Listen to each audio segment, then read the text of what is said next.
So I'm going to show you guys this Casper answer here. Sorry, this Casper scenario here. And I'm going to give you about 2 minutes to kind of read through it and kind of consider it a bit. And then later on, we're going to go to the questions. And I'm going to give you guys a few minutes to look at the questions and think about your answers. And then I'll share with you some of my thoughts and some of the things I kind of answer. So take a few seconds to read this.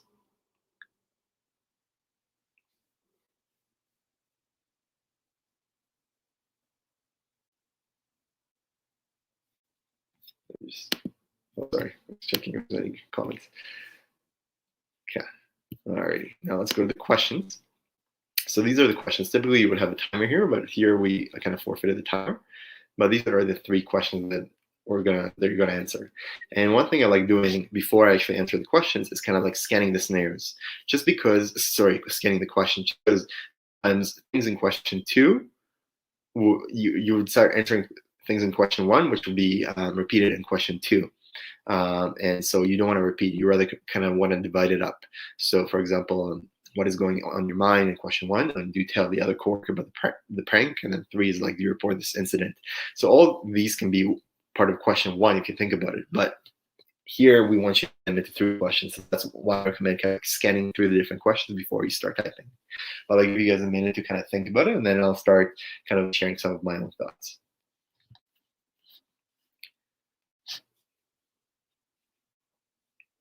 Oh, and it's very important that you can't really go back to watch the scenario, read the scenario.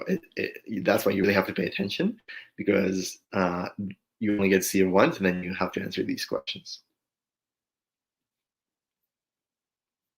Okay, let's go over some of these questions, and I'm gonna give you guys a chance to kind of later on ask any questions and clarify a few things. But the first thing that I always consider in scenarios is, what are some things that I don't know that I would like more information on? So for example, here let's say there are multiple unknown.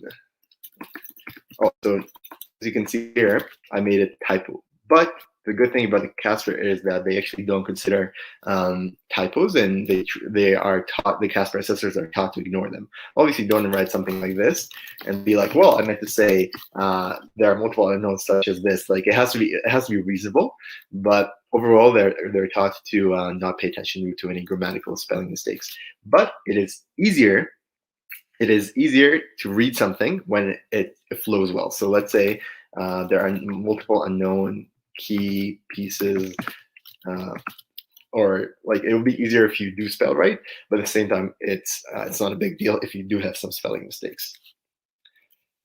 So for this one, we'll say there are multiple unknown key pieces of information that I would want to find out about, including, so what are some things I want to find out about? So for example, here I want to find out about how close I am to both coworkers, because relationships matter in these scenarios, and you want to show you're always thinking about the relationship to different players in the game. So you want to consider how close you are to the coworkers. You want to know about the nature of the prank, right? Like, for example, is it is it a prank where you leave, let's say, fake feces on their table, or is it a prank is more serious, such as discriminatory or racist prank? So you kind of want to know the nature of the prank. And then you also want to know about any office policies that exist. And as you can see here, I already have some spelling and grammatical mistakes, but it's okay. It's because if we were on a time-sensitive real Casper, then we kind of like just go on and type. And then so by looking at the different policies, you're thinking of the systems view and thinking about the different, not only your situation, but what is the broader system at play here. So here we have the co-workers, but we also have the office and the policies that exist. So you want to consider those things, and whether, let's say, this is the first incident of its kind. This is what we're considering. And after kind of considering what are different things that I know, you want to think about what is the main issue here. And I think that overall, the main issue here is that one of my co-workers may experience a lot of distress from this prank. I have to consider how to balance not being too harsh in criticizing the first coworker, while we'll just leave this just to illustrate the point that it's okay to make spelling mistakes. The first coworker, and criticizing the first coworker while caring for the well-being of the second. So here, this part here shows you the empathy that you can show in your answers, right? And the fact that you're considering different people and respecting different people, right? So this shows you the different perspectives that you always have to take within a Casper scenario of the second coworker. I also have to consider the fact that the first coworker asked me to keep this prank confidential. Confidentiality is important to me, but can be broken if there is a concern for the well-being of others. Okay, this is another important thing. And then the last thing I want to say is talking about kind of like humor in the workplace. So having humor in the workplace can often be helpful in maintaining a positive work culture, but should not come at the expense of making someone feel threatened or distressed by it. Again, so a few things that I want to highlight that I showed here. The concept of confidentiality. You're going to have a lot of reporting questions on the Casper. It's almost inevitable that one of the questions is going to be like, this person does something bad. They cheat on an exam. They steal bread from a store. They do something questionable. Are you going to report them, right? And they let you know about this. So the friend tells you that they cheated. The friend tells you they stole from the store. So the friend confided in you. And you always have to ask yourself, is this worth breaking confidentiality over?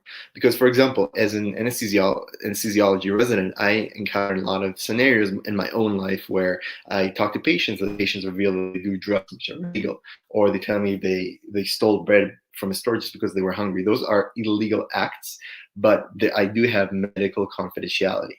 But I want to tell you that there is medical confidentiality, but there's also confidentiality in your own lives, between like an implicit confidentiality with your friends when they tell you something that may be questionable. So it's important to always consider confidentiality and the need to respect it. But there are times when it's broken. Usually, the main thing that I use as a guiding principle for when to break confidentiality is the concept of safety. Is there a safety concern here?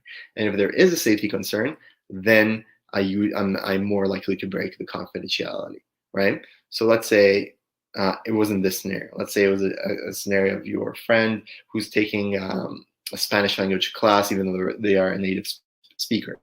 Naturally, they're doing something they're not supposed to do, and but at the same time they tell you about this, so there's confidentiality.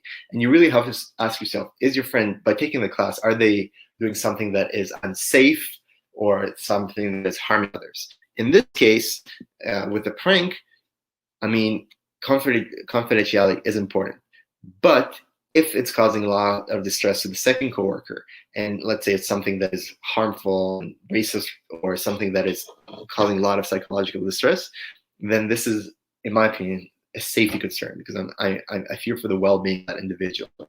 So I would be more likely to break confidentiality if I think that they're going to be harmed by it.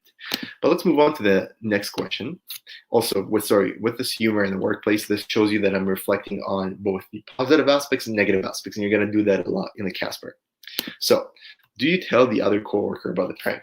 So, in my opinion, I would tell the other coworker about it, only if I cannot get the first coworker to change their mind. I will speak to the first coworker and tell them that I understand that pranks can And that will happen all the time, by the way, with caps lock. What I do is I just kind of carry on and only change it later on at the end if I have time. Can sometimes be enjoyable, but express my worry for the coworker who will be on the receiving end. So you want to always kind of like, whenever you're confronting someone, you always want to appear non-judgmental, and you want to always appear understanding. But at the same time, you want to illustrate your point. So those are very important things to consider whenever you're confronting someone in a scenario. And also try to answer the question. So if the question asks you, are you going to tell them? Answer from the very beginning, I would tell them, and then explain. Because I've kind of, as a very impatient person myself, I like reviewing answers. But if the answers are only found at the very end, I'm like, okay, so get to the point. So what are you going to do? So try to kind of answer it right at the beginning and then explain yourself and show the different multiple perspectives. And then I will first plead with them in a very polite and non-aggressive way. This is a very key word. Remember, non-aggressive, non-judgmental. Those are very important words to remember in your Casper answers. But would have to be more firm with my stance if they refuse listen to me. If they agree to not go ahead with it, I don't see a reason to break their confidentiality. My God, it's such a long word to spell. And then you can say, however, if they are still going to go ahead, no matter what I would say, then I have no choice but to let the other coworker know. And then whenever you're reporting, you want to make it seem like it's very difficult to report, because a lot of questions when I'm discussing these scenarios with different people, what I find, whether it's in this scenarios or in multiple mini interviews when we're discussing ethical interview scenarios, a lot of people are very keen to report. They're like, my friend cheated, I'll report them. My friend my friend took a course they're not supposed to take, I report them. And they make it seem like it's very easy to report, but in real life, it's not, right? You're always faced by this ethical dilemma, report or not. So if you end up reporting a question, make it known that it's not easy to report, and make it known that you'll try your best to kind of like not harm the other person you're reporting. And so here I can add, depending on the situation, on the nature of the prank, I will try my best to not identify the first coworker when telling the second one about the prank. So this is definitely something you can do. And I know I'm being long. This is more than 5 minutes, but again, I'm kind of like explaining and pausing. And in real life, you only have 5 minutes to type all this. And what you'll find very often is that you wouldn't have time for the third question. And I think that's okay, because when they actually judge the Casper, they judge it as all these three questions combined, and they see whether you reflect in those different characteristics within those three questions. And so if you create a lot of thorough material and show that you're empathetic, show that you're equitable, show that you're a good communicator in those first two questions, it's okay if you miss this third one. And it's a very important mindset to have, because if you start worrying that you missed this one and you go to the next one and you are still thinking about the question 3, then you're affecting your progress in the next one, even though it's rated by different persons. So they're all very separate. But let's say you do answer this one, and you say, do you report the incident to HR? And here you can say, well, this actually depends on the nature of the prank. As long as it is not a prank that involves forms of discrimination, and then we say racial, gender, sexual, etc., or harassment, I will not report. Especially if it is not carried through. My God, you guys are seeing all my spelling mistakes here. However,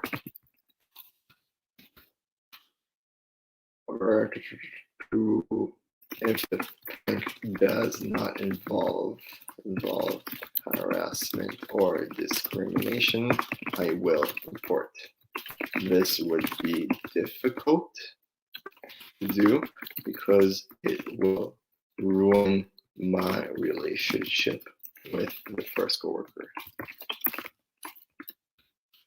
But it must be done. Again, reporting, but showing that it's very difficult to do. Now, lots of spelling mistakes here, very common in the Casper, and so I have to think to myself which ones are worth kind of like fixing. So this one is, I butchered this one, so I have to fix this one. All the other ones are manageable. And in 5 minutes, what I would do is I would just click next. If you enjoyed this, click the thumbnail to watch the full video, or visit Student Doctor Network to see the free resources we have available to help you become a doctor.